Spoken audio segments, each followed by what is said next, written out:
Bismillahirrahmanirrahim. Alhamdulillahi rabbil alamin. Summa salatu wassalamu ala al-mab'us rahmatan lil alamin. Muhammad ibn Abdullah wa ala alihi wa sahbihi wa sallama tasliman kaseera.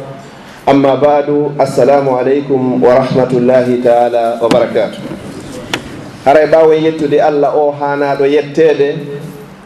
du'ano nelaɗo makko sallallahu alayhi wa sallam mo anduɗen ko kanko ɓuri moƴƴude tageefo ngon fuu. Du'ano ɓeygure makko kadi ɓeygure ɓurde moƴƴude e ɓeygureji ɗin fof. Hikka ɗon sahabaɓe makko ɓe wondiɓe ɓen Allah darno ɓerɗe tageefo ɗen fuu, tageefo ngon fuu ɓaytayi annabaɓe e nulaɓe fof feƴƴi tawi ko ɓuri moƴƴude ɓerɗe laaɓude ko sahabaɓen. Allah suɓani ɓen ɗon nelaɗo sallallahu alayhi wa sallam ko wona takko makko fii ko wallitomo hara o faljari. Ko ɓeeɗo ƴetti jawle muɗum, ƴetti kadi ƴiiƴam muɗum e wonkiji muɗum yarniri l'islam fiyo l'islam wawa hewtude en ɗo hande. Ɓeeɗo ko hanaɓe du'anede. Ñande nelaɗo sallallahu alayhi wa sallam waɗayno hajju maɓɓe sakkitorohu ngun. Haray nelaɗo ko nde wotere pette woni ko ɓe hajji e nder gurdam maɓɓe, amma umra ɓe waɗi ɗum ko fanɗi o nde laabi 6. Ñande ɓe hajjuno hajju sakkitorohu ngun hari ɓe wonduno e sahabaɓe guluuje 120. Woɓɓe ni guluuje 124 124 000 ko ɗum ɓe hajjiduno nden ñande. Ɓayɓe gayni wadde hutuba makko ka fello arafa ka ayne ɗon ɓe maaki allahumma hal ballagt allahumma ashhad. Allah ene harami yottini ko nulɗalan kon. Sahabaɓen fopp inni tigi tigi on a yottini. On say ɓe ɓanti jooge o maɓɓe gon ɓe fewtini ka kammu ɓe inni Allah mi torikema seeditanola wondema mi yottini. Enen kadi ɗen seedito wondema pellet nelaɗo yottini. Ko ɗum hannde so tawi ɗen jooɗi ɗo après 1403 ans duuɓi wulure 456 ɓuri ɗum ɗo l'islam han joni himo wuuri e juuɗe meɗen ɗo a innay ko hannde woni ko tippi ko ɓe sahabaɓe ɗo wonno ko wakkili ɗum ɗo. Yo Allah waɗu en enen kadi puusay ɓe l'islam ha feƴƴa e meɗen, ɓiɓɓe men tambito kadi wano mawɓe meɗen puusirno ha hewti e meɗen, enen kadi tambitoɗen. Yo Allah dandu en ɗum yanugol hara koye tawde meɗen. L'islam noon ko bateau. Batoje ɗe anduɗen ɗen noon ɗe dogata sinaka ndiyam. Amma l'islam bateau on kanko o dogay ka ndiyam, o dogay kadi ka hawre leydi. Chauffeur on ko Allah subhanahu wa ta'ala. Amparantiɓe ɓen ko malaikaɓe ɓen e annabaɓe ɓen. Si a ƴewi ka bateau, bateau on o yahay. Si a ƴewari ka bateau, bateau on kadi o yahay. Yo Allah wallu en noon ƴewen wonen nder ton enen kadi. Neɗɗo fof neɗɗo mo beeno hani etagol ƴewa e nder o bateau l'islam ɗo. Kala ko jokkuɗa e hoore o aduna ɗo wattor l'islam on takko ɗon. Wata jokku hay e hunde ha hara ɗum ɗon sakkotoma empêchete e waɗugol l'islam. Hande hirodiriɗo ni ɗen jogi fureji ɗiɗi waaliɗi. Ɓeɗo ɓe doguno ɓe seeni Europe, woɓɓe fi ñawdagol, woɓɓe fi ɗaɓɓere. Kamɓe lajal maɓɓe ngal timmiɗo hande kadi. Ene noon si tawi hara ɓe innuno ko hatuma nde ɓe heɓi ma hatuma nde ɓe hewtoy ka meɗen, si ɓe rewa Allah est ce que haray no marsi ɗo? Wallahi haray marsare. Piiji jowi hino ton goto e meɗen andaɗi. Allah dalika qur'ana makko ba'da a'udhu billahi minash shaitani rajim. O inni inna wa'dallahi haq fala taghurrannakumul hayatud dunya wala yaghurrannakum billahi al-gharur. O inni inna allaha indahu ilmu sa'a wa yunazzilu al-ghayth wa ya'lam ma fil arham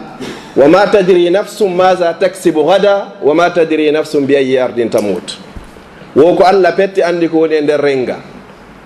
ko woni ka nder reedu ton portoɓe noon joni gandal ngal avanci ɓe wawa ande so tawi ko gorko e so tawi ko debbo ɓe haaɗi ɗon. Kono ɓe wata ande ko duuɓi jelo wurata, ɓe wata ande so woni e julɗe so wona e kefeero, ɓe wata ande so wona e pauvre jo ma so wona e patron jo. Ɗum noon Allah inni kanko pette andi ko woni ton. O inni kadi kanko pette andi ko woni tuma ndiyan ɗan saƴata hiɓe wawa hottade, wonde no hawrodira wonde kadi woopa. Tammun ɗum kadi o inni wo goto e meɗen anda ko honɗum woni ko tawoyta janggo. Goto e meɗen kadi anda ko e leydi honto woni ko mayata. Goto e meɗen kadi anda ko honde tuma dargal ngal daroto. Hay nelaɗo sallallahu alaihi wasallam ɓe anda ko honde tuma dargal ngal daroto. Qul innama ilmuha indallah. Ko Allah bette andi. Joni noon ɓe fatiɓe ɗo kamɓe dargal maɓɓe tosokal ngal darike. Dargal ngal ko ɗi ɗiɗi, ko dargal yanal ngal e dargal tosokal ngal. ñande mayɗa o haray tosokanga angal daranike ma ñande fo maayoy noon fo immintino ya darnoya ka darngal ko ɗo woni darngal ñaral ngal nde ñande ko wonde tuma no ɗum ɗon watta goto anda kono haray ko joopa kon ko tañƴina kon ko fellita kon ɗum waɗata sina e ñalande jumare wano o juma mo wonɗen ɗo ni koye jumare nde adna on no lanna o koye jumare adna woni ko lannata ko wonde yewde ɗo hande ko fi halqul insane tagugol neɗɗanke mi fuɗɗora aya mo oustas ba yewti ɗo on joni bada ausbillahi min alcheytani rajim allah ini ya ayyuhan nasu kono yo yimɓe o innaari ya ayyuha allazina amanu o innaari ya ayyuha almuslimun o innaari ya ayyuha alkafirun ko yimɓe ɓen fof o noddi ɗon humanité on fof hande kadi julɗo e kefeero moƴƴuɗo e bonɗo fof o noddi o inni inna halaqnakum min zakarin wa untha min tagi on immorde e gorel e immorde kadi e deyel wa jaalnakum shu'uban wa qabaila litaarafu min waɗi on gori gori e leƴƴi leƴƴi fi on wawu andidirde litaarafu fi on andidir tum wona joni ka joɗɗen ɗo ni ko baabe maake tum woni ko tooli fewno ɗo ko fi en andidir no gasa woɓɓe kadi mooɓo nokkugo hara ko wolay ɓe haala goota ko allah waɗi ɗum ɗo o waɗi en kadi noone gooto kadi ko fi o noone ɗo non woni ko yewteten enen ɗo foppo waɗi en ɓaleɓe kono hakkude meɗen enen ɓaleɓe ɓen kadi en daara joni no inne ngoɗa e oɗo ko danejo kono ko danejo hakkude meɗen enen ɓaleɓe ɓen so yeehi joni hakkude portoɓe on tawi ko ɓalejo ko waɗirani ɗum ɗo ko lita arafu o fermiroyi aya on o inni inna akramakum indallah tabitidey ande ko ɓuri teddude e moɗon fof allah précise kadi o innari lagine ma belgique ma allemagne o innari kadi ka fulɓe ɓe maka sosoɓe maka manikaɓe o inni indallah ɓurɗo teddude e moƴƴude on ka makko toon ka adna gano hiɗe wayinde ko ɓeɗo woni tedduɓe ko ɓeɗo woni jasuɓe ko ɓeɗo woni lasliɓe ko ɓeɗo woni ɗum ɗo ɗum ɗo wawi wolde ga alhaaju allah alay ɗum ɗon amma ka makko to woni wo ko atqakum ko ɓurɗon hulde allah o ɓuuri moƴƴude ka allah yo allah tawni en e ɓeɗo ñande goo sahabaɓen o probléme ko joguiɗen fewn ɗo kamɓe kay ɓe joguino sifa ɗum ɓe inneno ɓeɗo ko maccuɓe ɓeɗo ko rundeɓe ɓeɗo ko daliyankeɓe ɓeɗo ko fulɓe ɓeɗo ko seydiyanke ɓeɗo ko ɓe wolano wolirten ɗo ni fewno sahabaɓe ɓe yeehi noon ɓe landi nelaɗo sallallah alih w sallam ɓe ini ene gombo ɓuuri moƴƴude nelaɗo jaabi tawina ɗum noon ɓe faala nanugol o andi wonde ɗen lande hiɗi ara ɗo goɗɗo noddalal landola mi jaabomo harana ɗum noon o faala o noddoya to oustas ba jaabo harana ɗum noon kadi o faala o noddoroya to alaji ousmane o yiltodira ɗon hawa tawa gonga on ko universel ko gotum hay nelaɗo sallah alih w sallam jaabi ke tawina ɗum noon ɓe faala ɓe positi question on kadi nelaɗo jaabi tawina ɗo woni fanodiye maɓɓe o ɓe landiti landaga ka nelaɗo en jaabi ka troisiéme tu nelaɗo wattani hakkille e jaababuye maɓɓe ɗin e question on kadi ɓeyni ene ko wonɗon lanna landade ko fi aadaji arabuɓe ko wonno avant l'islam ka ko fi teddugol yimɓe ɓeyni wala ko fi ɗum noon tigui men wommata landade fi teddugol yimɓe komo ɓuuri teddugol nelaɗo sa sallam maaki kaka dambe landi ɗon kaka ka allah mi faala wo mi faala ande ko homo ɓuuri teddude ka dambe nelaɗo maaki awa so tawi ko ɗum ɗon haray hinaɓe mouhammadou haray ko yusuf haray ko annabi yusuf alayhi salam haray kanko ɓuuri moƴƴude e dambe fof ɓeyni fi hon ɗum annabi yusuf kanko ko annabajo taw go'o ɗiɗi baaben makko kadi woni annabajo ɗum ko annabi yaqubu tati soro makko annabi ishaqa ko annabajo nayo mama soro makko kadi annabi ibrahima annabajo kadi o si tawi dambe moƴƴe no wowlede hara ko oɗo ɓuuri moƴƴude min noon baban hiɗon andi ko on to ɓewre tigi tigi o a joni so tawi ko fiɗum no wonno landade a ko oɗo ɓuuri moƴƴude e fof meɗen ɗulle hinafi ɗum noon o inni awa dambe ɗen nafoyta yowmal qiyama ko nafoyta nde ñande ko kulol allah inna akramakum indallah atqakum ko ɓuuri moƴƴude e moɗon fof ko allah toon ko ɓurɗo hulde allah yo allah hokku en kulol allah joni noon mbayi ɓe yewtiɓe ɗum ɗo nelaɗo sallllahu alayhi wa sallam noon fuɗɗi yewtude ɓe bani adama on ko dambe ɗen darete ka kulol allah ngon o ini joguiɗo dambe moƴƴe emo jogaki dambe moƴƴe fof ko honto taga o inni allah tagi façon yimɓe ɓen e noneji nayyi o tagi en enen bani adama fof e mbulmbuldi ko ɗum woni jaare ko ɗo wonta yewtere men nden ɗum ko baba ɓen adam alayhi salam o tagi on ɗon e jaarendi tagudi mungu o tagi malaikaɓe ɓen o tagi ɓe noon ko nur e annora. malaikaɓe noon ko aji samu nuraniya, ko ɓalli annora yankoji. la yakulun wala yashrabun wala yanamun wala ya'suna allaha ma amarahum wa yaf'aluna ma yu'marun wala yatanasalun. ɗi jikkuji ɗo nayi ko jogiiɗi o sifaji ɗin ko malaika. ñamata, yarata, ɗanotako, yeddata Allah, resata kadi. enen si waɗi siɗe yeddude Allah ko sabu ɗi piiji ɗo joyi. ka goɗɗo ñaami, yari, ɗaani, resi o yedday Allah. malaikaɓe noon Allah ittani ɓe kala ɗi appareil ji ɗo landotoɗi ɗum ɗo. appareil hum landoto kon sahawu kun ɗo faala sonnajo, Allah waɗari kun e maɓɓe. machine hum landoto kun miɗo faala ñamude kun o installari kun ɗon kadi e maɓɓe. landoto kun jaran ɗon kadi kun ɗon kadi o waɗari kun e maɓɓe. cheytane kadi puusayɗo goɗɗo ha o yedda kun ɗon kadi o installari kun e malaikaɓe. ko ɗum so wayniɓe ko aji samu nuraniya, ko ɓalli norɗinaɗi. ɗum ɗon woni taguɗi ɗaɓugu. tagu tammugu ngu Allah tagi kon ko jinnaji ɗin. o tagi ɓen ɗon e yiite jahannam. o tagi ɓen ɗon e yiite bolla yiite jahannama. ko ɗon iblisa e groupe mum o fof woni ko taga. tagu nayaɓu ngun ko puɗi ɗin e leɗɗe ɗen e mummunteji ɗin, c'est-à-dire kulle ɗen o tagi ɗum ɗon fof min ma in immorde e ndiyam. ko ni Allah woni ko tagiri ɗi façon ji ɗo nayi.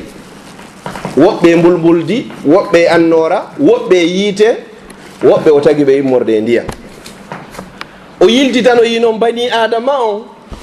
ɓay mo andi bani adama ko yiɗɗo townugol balaji mum.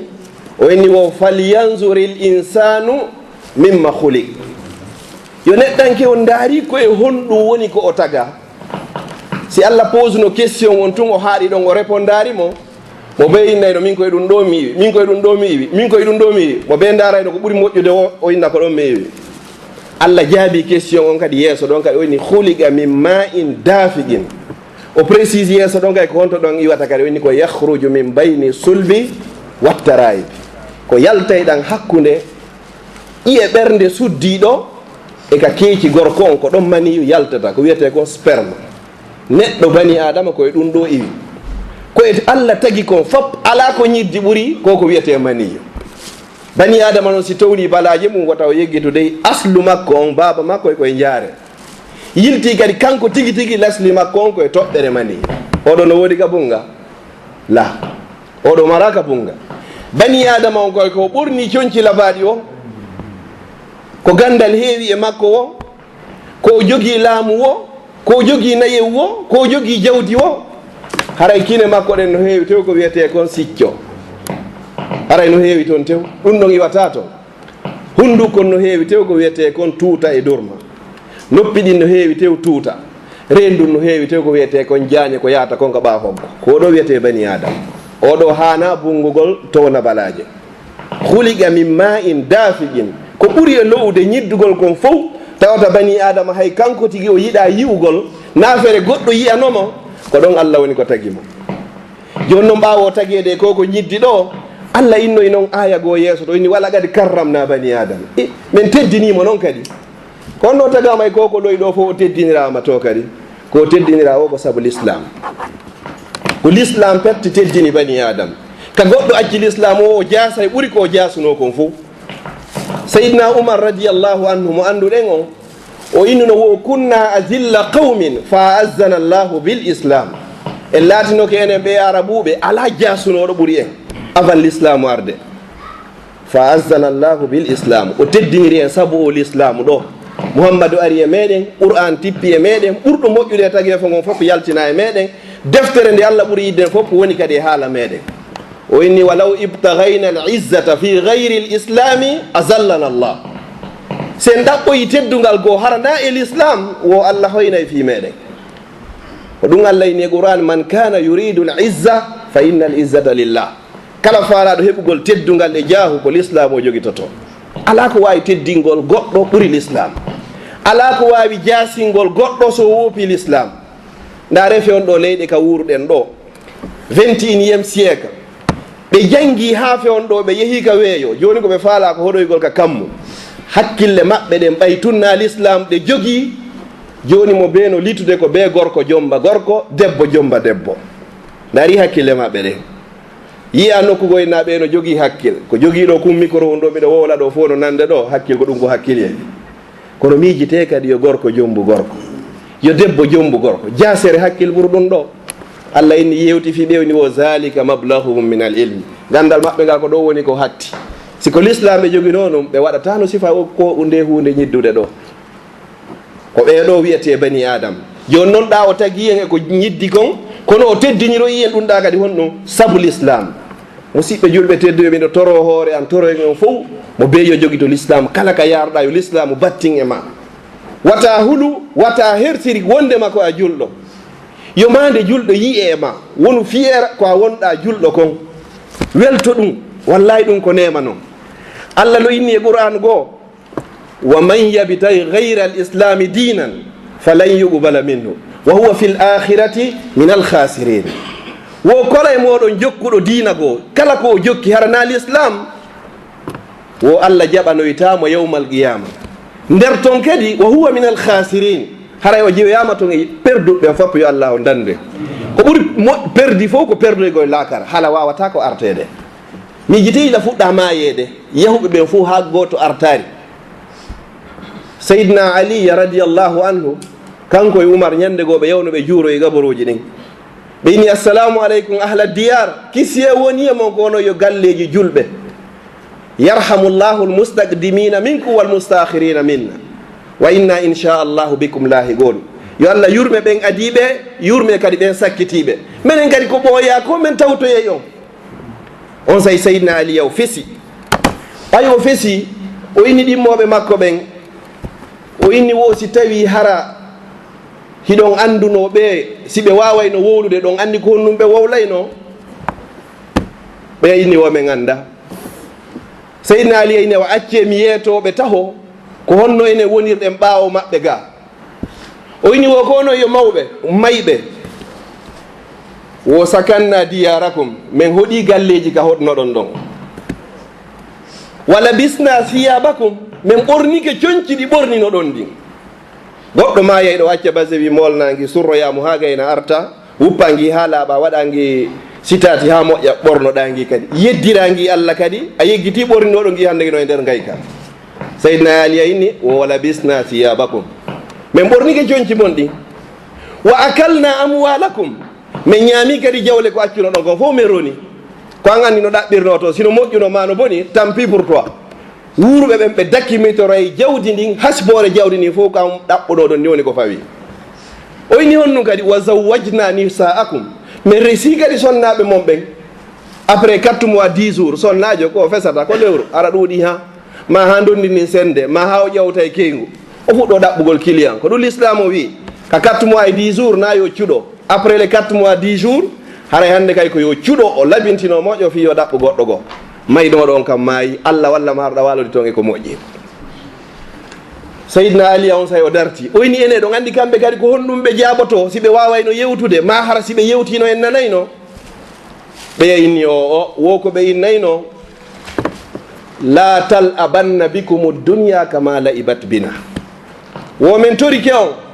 wa ata aduna on ɗaynir on wano aduna on ɗayniri men menen. Si meɗen andunonu, wallahi jaka men juulayno darɗe ɗiɗi. Si ɓeɗen anduno men janngayno sengo woto Qur'an, si ɓeɗen anduno men ittayno sadaka, si ɓeɗen anduno men yahayno men juula ka juulirde. Yandi mi torike on la tal abanna bikum dunya kama laibat bina. Yandi mi torike on wata aduna on ɗaynir on wano ɗayniri men ɗo ni. Ɓe inni honnum kadi wo onon wuuruɓe ɓen wo ta'maluna wala ta'lamuna, onon hiɗon gollude kono on anda joddi golle ɗen. Wa nahnu na'lamu wala na'mal, minen mayɓe ɓen noon meɗen andi joddi golle ɗen hande kadi, kono pellet woni trop tard mi wawata gollugol, woni trop tard hande kadi. Si goɗɗo wuuri ɗo 20 ans o ɗaɓɓari mbuuɗi ha hewtoye Afrique o indi jaga simi wakkilo toon mi ɗaɓɓa, haray ɗum noon hani hande ko hay hata. Ɓeeɗo ko ni woni ko ɓe feƴƴinirno. O bani adama ɗo min wo enen o ko fof koni sakkitorten. Yewtere wotere Cheikh Hassan al-Basri mo yewti wo ko ayyo bani adama andi to hunde wotere, ñande goo aduna on weetuno nangue fuuɗi tawi a ala e hoore o aduna. wo fellitu kadi ñande goo nangi ngen fuɗay weeta hara a wodaka e hoore waduna wo nde ñande ɗon haray ko honɗum ardananɗa hoore maɗa ko landal ngal imo be darana ɗon hoore muɗum si ɗum ɗon feƴƴi o ari noon bani adama on ka tagugol mo kadi o ini wo lillahi mulku samawati wal ardi yahluqu ma yasha wo ko allah wodani laamu kammuli ɗin e leydi ndin allah himo taga o waɗimo ala sigatul madi se ɗi hino jokkodiri himo taga kala ko yiɗi tagugol o ini yahabu liman yashau inatha wa yahabu liman yashau zukur aw yuzawijuhum zukranan wa inatha wa yaj'alu man yashau aqima o senditi enen yimɓe ɓen fof catégorie ji ɗon kadi joyi fii ka jiidagol fii heɓugol ɓiɗɗo o inni woɓɓe goo hino toon o jonnayɓe ɓiɓɓe rewɓe tun amara choix ko sendore allah sifa annabi lut ɓiɓɓe makko ɓen fof ko rewɓe wonno wo woɓɓe o hokkaɓe ɓiɓɓe worɓe tun sifa wano annabi ibrahima ko worɓe tun allah okkornomo wo woɓɓe goono toon o jillidirana ɓe o waɗana ɓe worɓe e rewɓe sifa nelaɗo sallllahu alayhi wa sallam wo woɓɓe goo hino toon noon o waɗa ɓe ɓe jiidota ko fes wa yaj'alu man yashau aqima hara heɓata few ko ɗi catégorie kala ka allah waɗuma yetto allah muñoɗa e hoore ɗum ɗo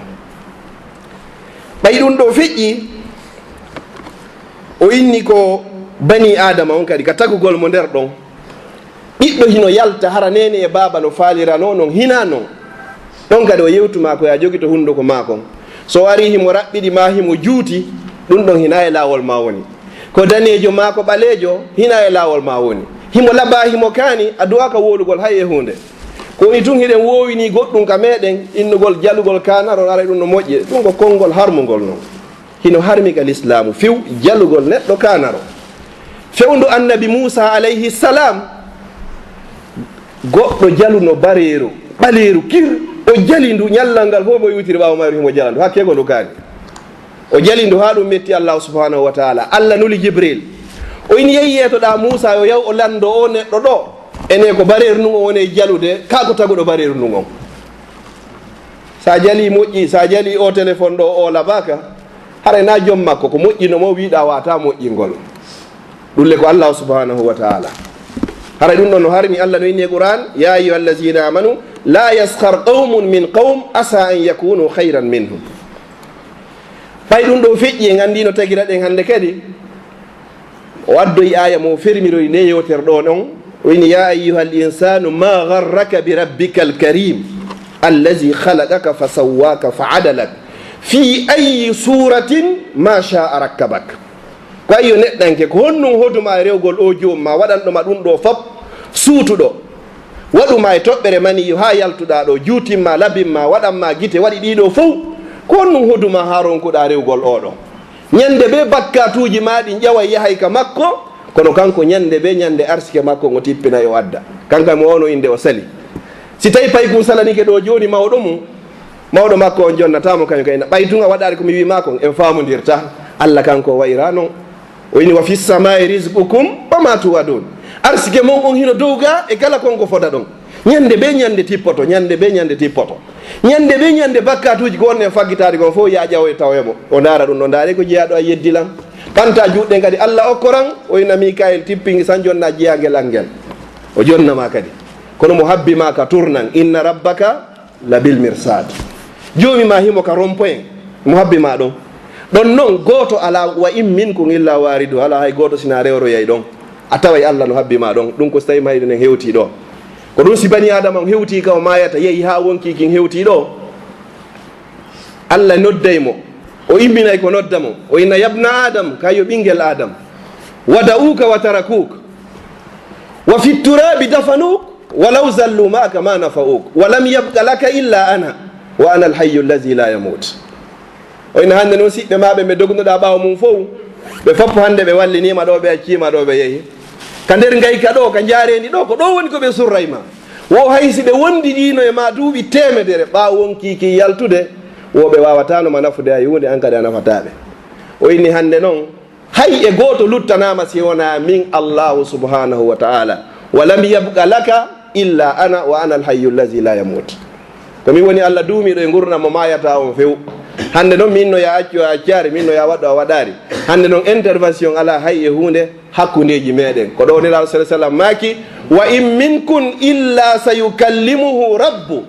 o ala hay goto e meɗen sina kanko e Allah ɓe yewtidoyey. wa laysa baynahu wa baynahu turjuman, haray ala hakkunde maɓɓe kadi interprète nantinowo ala, on famodira ko kanko tagu ma tagu haalaji nin fof. si ɗum ɗo feƴƴi toɓɓere an wonde e sakkitade nden, ɓaleejo enen ɓaleejo Allah no teddini fii meɗen ɓuri ko teddini ɓandu daneeru, si tawi hiɗen faamuno ko taga kon fopp adda e hoore ndi leydi min ladun adam ila yawmi an yarisa llahu l arda wa man alayha, ha ñande Allah roni ndi leydi e kala ko woni e hoore mayri ni ngon fof bentageego ngon fopp ko adama alayhi salam. adama ko ɓaleejo, na portojo, na arabujo, na ɓaleejo, hay e gooto wawa yeddugol si tawi annabi adama ko ɓanndu ɓaleeru. o inni wala qad halaqna al insana min salsalin min hama'in masnun. min tagi dey en neɗɗanke on ko famaɗon ko adama persini to min turabin, kala ka mbulmbulde ari loope ari, na enen woni ko fanda ko baba meɗen, enen koye toɓɓere mani woni ko taga ɗen. amma adam koye mbulmbuldi jaare loope ɓaleeje sinƴayɗe, ko ɗon woni ko tagi baba meɗen. kala ko taga kon fopp hande kan noon yalti e oɗo. ɗum ɗo yo naari en ko mantoren, na goɗɗo e meɗen yoɓino fi yo fuɗɗo aɗa do tagete o yo wonu ɓaleejo. a andano mi andano, Allah muyirri ni ko ɓuri moƴƴude kon fof valeur ɓaleejo. kadi adama ko tagira ko Allah ko ini wo halaqtu bi yadayya, mi tagiri o dey juuɗe an ɗen. Allah no wawno inde malaikaɓe yoɓe moƴƴin, mo wawmo moƴƴinde goɗɗum ma mo wawno tagirde adama kun fayakun, kono waɗari ɗum ɗon fof. o inni ko honɗum iblisa ko fi honɗum saliniɗa sujjangol liman halaqtu bi yadayya, on momi tagiri ɗe juuɗe an ɗo.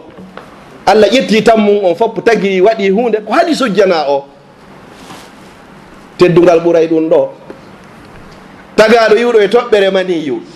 emo Allah tagiri juuɗe muɗum, ɓeɗo ɗiya ko hombo ɓuri teddugo. ko ɗum sa nani woɓɓe no lanɗo si tawi annabajo ɓaleejo no woodi,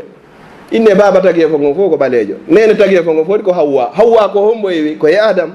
haray ko enen woni original o, luttuɓe fof ko photocopie. ɗum ɗo no yoni ko mantoren. ta lanɗo si annabajo ɓaleejo no woodi, hino woodi baba tagi e fo ngon fof ɓurɓe moƴƴude ɓen fof koye wi koye ndu ɓanndu ɓaleeru adama alayhi salam. ɗon ko feere. toɓɓere ɗiɗaɓere nden ko honɗum hikki ɗon, oustage bayi ni lan o leero ngo yoni ga tigi tigi awa inchallah. haray ko hikkoto ɗon puusen dow ɗon seeɗa sen feƴƴi ka annabi adam e ka nene hawwa. adama Allah tagu loopa ngal o wallini ngal duuɓi 40 hingal waali. malaikaɓe no feƴƴa ɗon ɓe annda ko honɗum ni, ko honɗum woni ɗum, ha hande ɓe yaarti ko kamɓe tu woduno. ko ɗon Allah ini wa is qala rabbuka lil malaikati inni jailum fil ardi khalifa, ɓe waɗay ga ko lonto. qalu atajalu fiha man yufsidu fiha wa yasfiku dima wa nahnu nusabbihu bihamdika wa nuqaddisu lak. Allah daali qala inni alam ma la ta'lamun, min miɗo andi kon anda.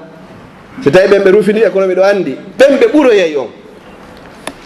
valeur ko Allah jonni ɓaleejo on kadi.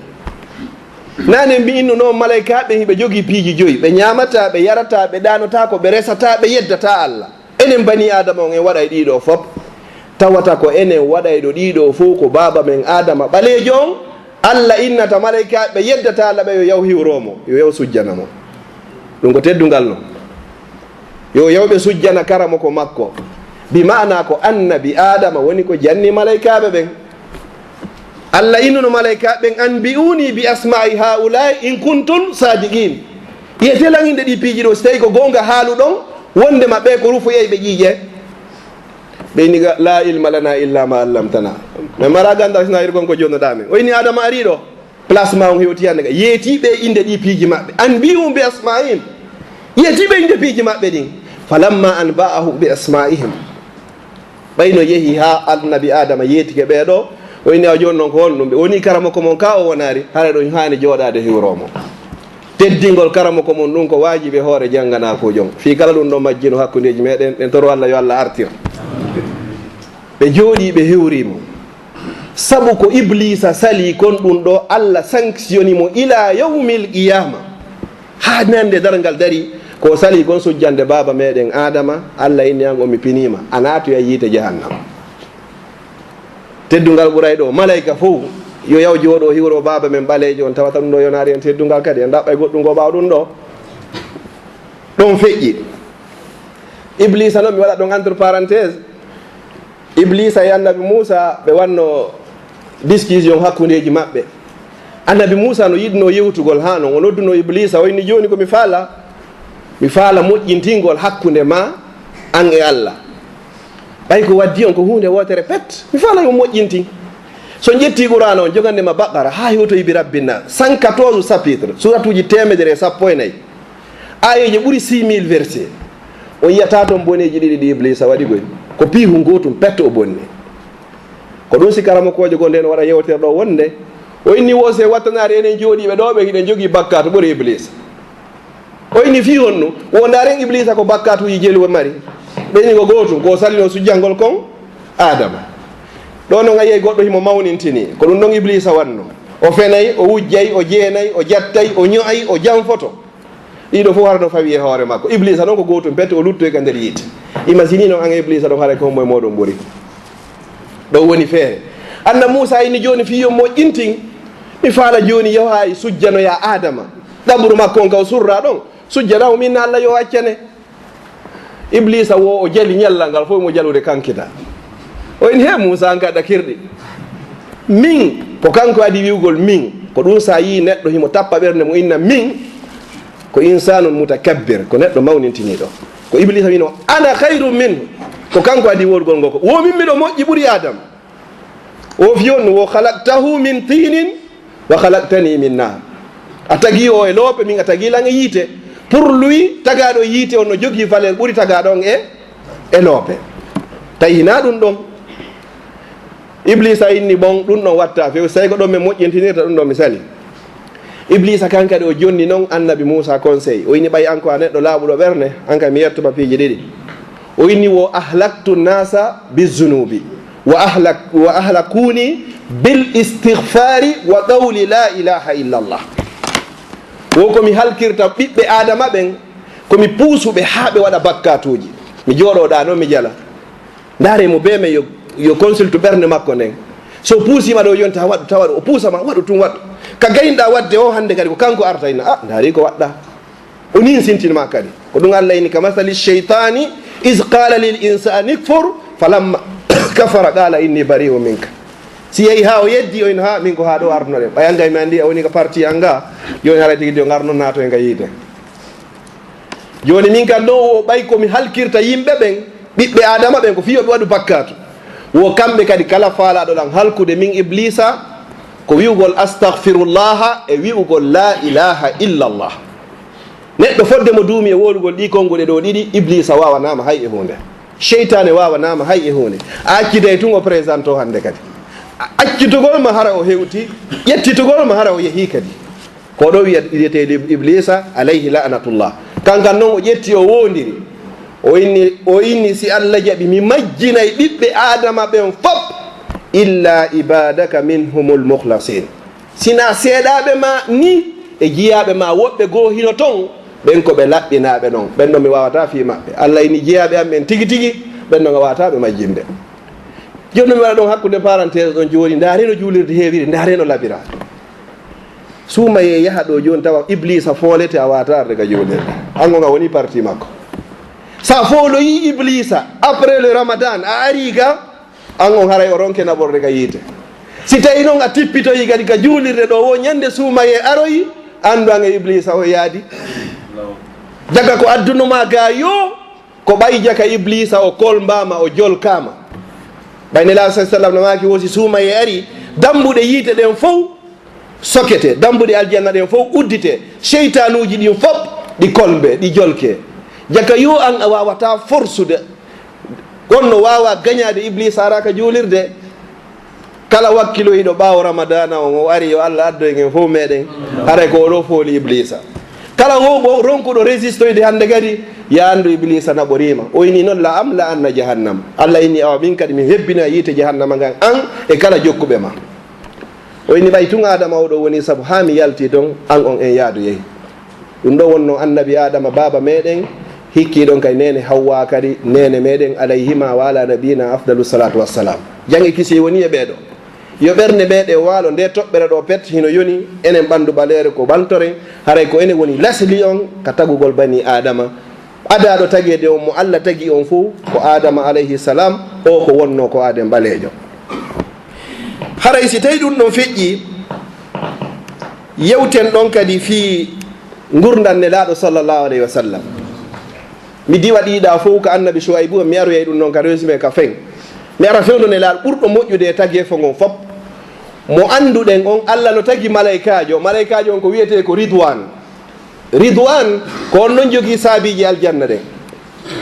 o udditata aljanna on sina tuma neɗɗo présente inni komi wiyete Mouhammad nde nelaɗo sallallah alih w sallam dari ka dambugal inni ana Mouhammad ko neññande dambuɗe aljanna ɗen udditete on say ko tuma Mouhammadu naati o si goɗɗo goo kay naata o ɗo o arno e nder makka ɓay o nulama o nulira duuɓi 40 e nder ɗin duuɓi 40 duuɓi 13 o no gerdude e yimɓe makko ɓen fi tabintingol konngol la ilaha illallah yehi ha ɗum ɗo ronki martude fof allah inni tigi tigi on nayon yotto ko wona ɗon e waɗede kon kono joni ɗon wawi dogude yalta yomin dogu men yalta leydi ɓurni moƴƴude ndin fof fi kala ko makka fi kala ko madina kala ka wonɗa e hoore leydi tawi dina ma kam wawata marsude ɗon haray waɗɗike ma ya yaltuɗo sina nelaɗo accitatano makka ñande nelaɗo sallallah alih w sallam ɓe yaltayno makka hiɓe fesude ɓe inni ya makka hiɓe sapporani leydi ni anta ahabbu biladillahi ila llah leyɗe ɗen fof ko an ɓuura yiɗede ka allah wa anta ahabbu biladillahi ilayya min kadi fof ko an mi ɓuuri yiɗude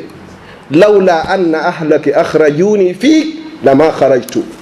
sinano tumɓay yimɓe ma ɓe yaltinilan e ma pellete mi yaltatano e nder makka kono mi mara choix hande kadi ko ɓe mi yalta julɓe ɓen soñdia ko anduɗen konko feƴƴi e hoore Bilal e garay ɗon ɓe soñdia nelaɗo ini ko ɓe ɓe yalta tawi on say ɓuuri leyɗe plus de 23 pays arabe Algérie hino wooda, Maroc no wooda, Égypte no wooda, Jordanie, Syrie, Irak, leyɗe arabe fopp hino wooda nelaɗo sallllahu alayhi wa sallam acci ɗe leyɗe ɗo fopp leyɗe Asie fopp o acci leyɗe Europe fopp o acci continent Amérique fof o acci o inni izhabu ila habasha yahe Éthiopie fa inna fiha malikan la yuzlamu ahadun inda lanɗo no e nder Éthiopie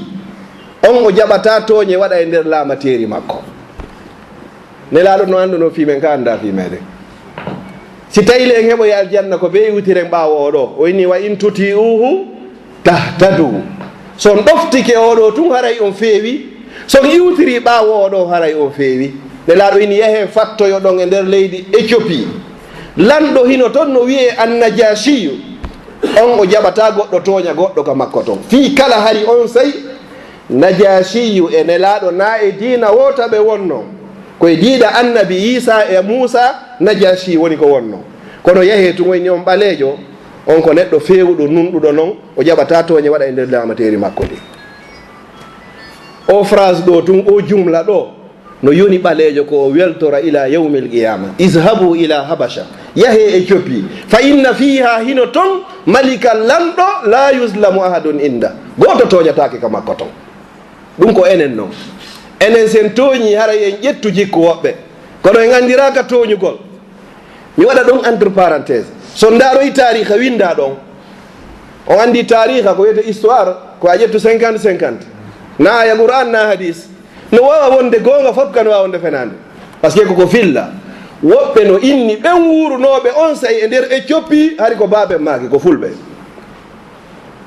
ɗum no kay ko teddungal goko hara ko particulier na ko woni ɓale on kon tun o inni yahe toon ɓe yehi tolle kadi o lanɗo kanko ene laaɗo ɓe yewtare ɓayna téléphone woduno ɓe hewtile kadi ko ɗulle ko feƴƴi toon ka o inni wuure e nder Éthiopie ɗo ha ñande fallon goto wawana on ɗo hay e hunde malgré on say najasi on noon himo jogino rédaction molanaɗo kanko e o wiyeteɗo Amru bnil As hiɓe welduno moƴƴa ɓay julɓe ɓen dogi yehi toon makkankoɓen ko imminno ko Amr ibn al-As o ini ga wona yaade Éthiopie par ce que angeɗan ɗo iɗon famodiri ka hewtuɗa innuɗa yo jonniteɓe o jondeɓe haɓɓaɓe fappo artiraɗo ɓay o hewti o inni ya am Amr hewti waɗi ɗulle o yandari ha o inni ko ay yo Amr sa ƴetti fello kange e kaalisi a jonnilam fiyo mi ƴettuɓe mi jonnitama mi waɗata ɗum si tawi no weldigal men ngal luttay yo ngal luttu si tawi ngal taƴay yo ngal taƴu mi jontatama ɗum ɗo hay so tawi ko fello kange jonnuɗaɗam ndaare jikku ɓaleejo ko ɗum ɗo woni ko andirano ɗen hay si sansi joni kono wallahi ko ɗum ɗo wonno jikku ɓaleejo nelaaɗo sallallah alih w sallam ɗum ɗo ko honto iwri ko wahyu min Allah ko Allah wahyini ɗum ɗo e nelaaɗo sallallah alih w sallam wa ma yantigu anil hawa in huwa illa wahyu yuha nelaaɗo wowlirta mbeleɗe si ɓe inni yahe toon go way pellet Allah holliɓe ɓe yehi toon julɓe ɓen ɓe waway dankede toon teddine kadi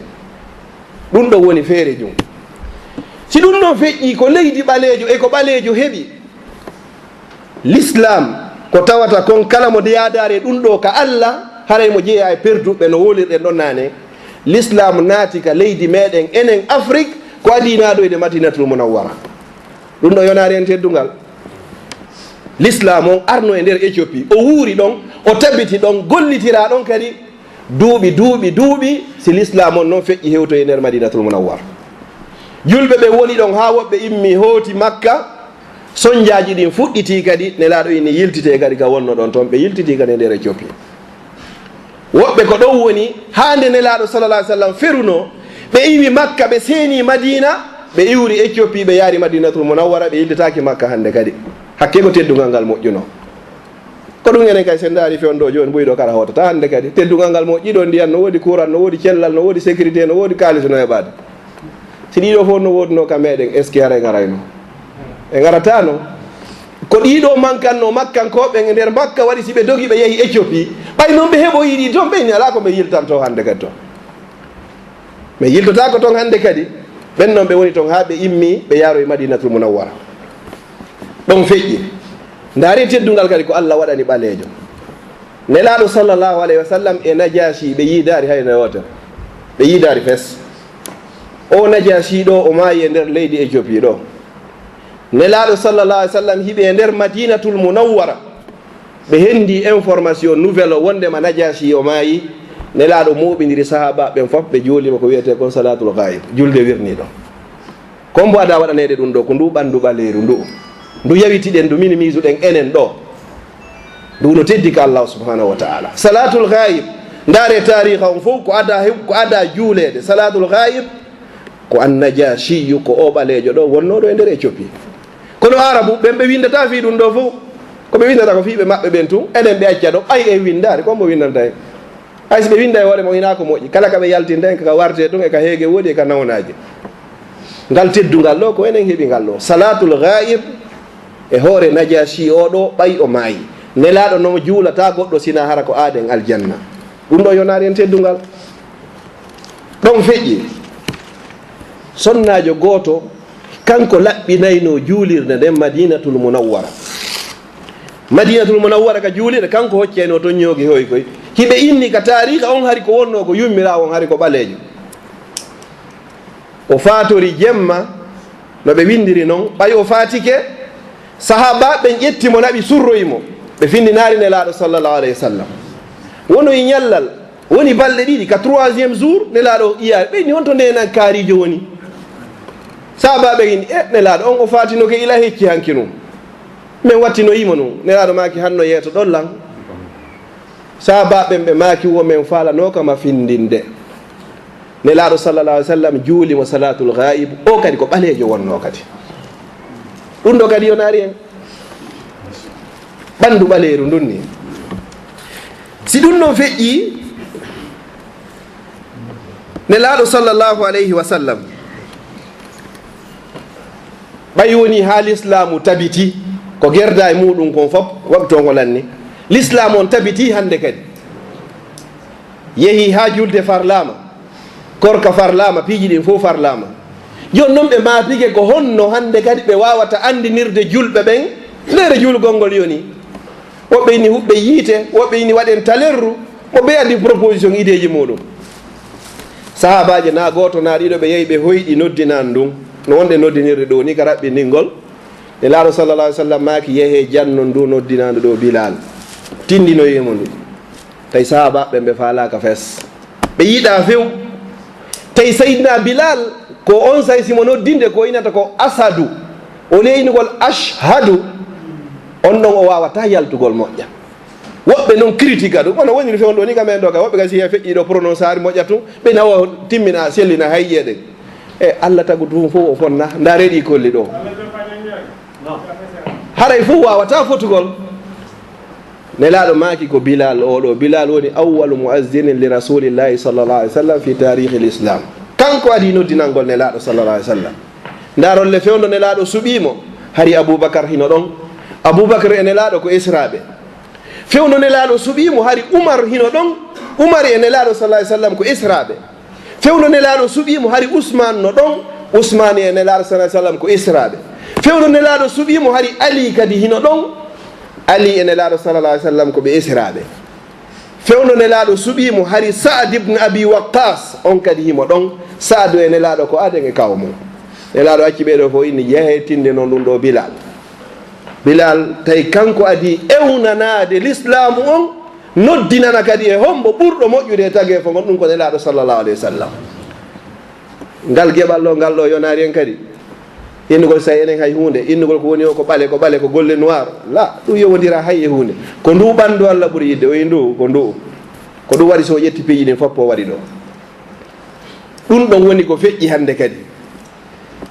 Bilal oɗo ko kanko adi ƴewgol ka hawre suudu Kaaba ewno ndaare heferɓe ɓen arabujo ko moƴƴi o ko moƴƴi haray ɗuma hunko hino toon hakkundeji meɗen portojo ko yiɗuma o haray hiko lutti ɗon ɓandu ɓaleeru e ɓandu daneru no gasa yiɗen ɓe kono ɓe yiɗata en ha hewtoya ñande Bilal ƴewno ka hawre suudu Kaaba ɓay fatuhu Makka waɗi Makka udditama tawi hande kay ko l'islam woni e dogude e nder Makka o ƴewi ka hoore Kaaba o noddini ɓay o noddi maccuɗo kefeere goto no jooɗiɗa honnu on inni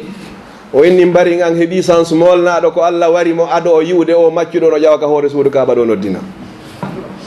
ndaare dey fewndo maɓɓe ɗum ɗo wanno ko waɗi wo gorejo makko mayno ɗon ko ɓooyi tawata ha o yaari ha Bilal moɓe lettayno ka désert ɓe waɗamo kala ko ɓe faala fewndo Umayya hande ko on ƴewata noddina e hoore maɓɓe o yayni o yano mari sens wo kanko wuurɗo woni woni heɓari sens ndaare golle kefeere ɗum ɗon ko feere jum Bilal oɗo sahaba ɓen hakkundeji maɓɓe kamɓe kadi ñande goo ɓe critique no Bilal ha ɓeyni wo ko yabna sawda ko ayo ɓi ɓaleejo Bilal nani ɗum nelaɗo sallallahu alayhi wa sallam nani ngol konngol ngol satti e nelaɗo sallallahu alayhi wa sallam ɓeyni jaka han joni fi kala hiɗon ka nder l'islam jikku majjiyanko on han joni iwari e moɗon miɗo hakkundeji moɗon han joni on wowla e sifaɗi konguɗi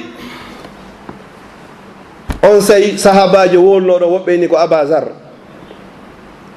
o ƴetti o wallini kuupuru makko ndun ka leydi o inni Bilal ari yaaɓa ɗo fi yottagol ngo konngol ngol mi wowluma ɗo saabu nelaɗo seytini ndaare jikku ɓaleejon ko honnum Bilal jaabotomo jogiiɗo ɓernde laaɓunde nden neɗɗo annduɗo Allah ko honnum o wi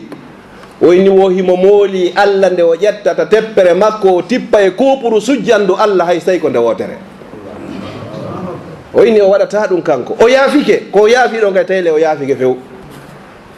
ɗum noon feƴƴi ko wiyete Bilal o hari ko ɓaleejo wonno ko musidɗo men africain jo kadi woni ɗo e cofi ɗo Bilal radiyallahu anhu ñande goo nelaaɗo sallallahu alayhi wa sallam ɓe maaki ya Bilal mi nani hito koso teppe maɗe yeeso an ka nder aljanna Bilal o maƴiti o ini nelaaɗo min nelaaɗo maaki ni hi o yeeto lan ko honnum e golle moƴƴe wonɗa e wadde ha tawata mi nani hito teppe maɗe yeeso an ka nder aljanna Bilal o fesi nelaaɗo wolanta ɗum ɗo sina aaden aljanna nelaaɗo wolirta mbeleɗe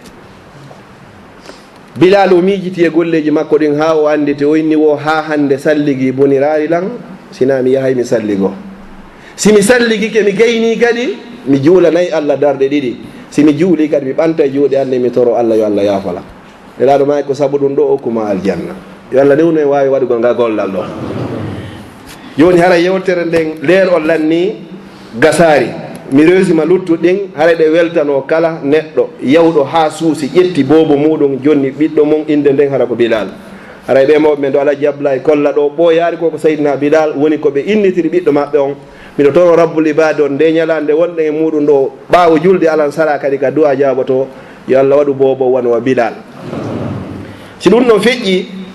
ko annabi Moussa ɗon mi resima tun annabi Moussa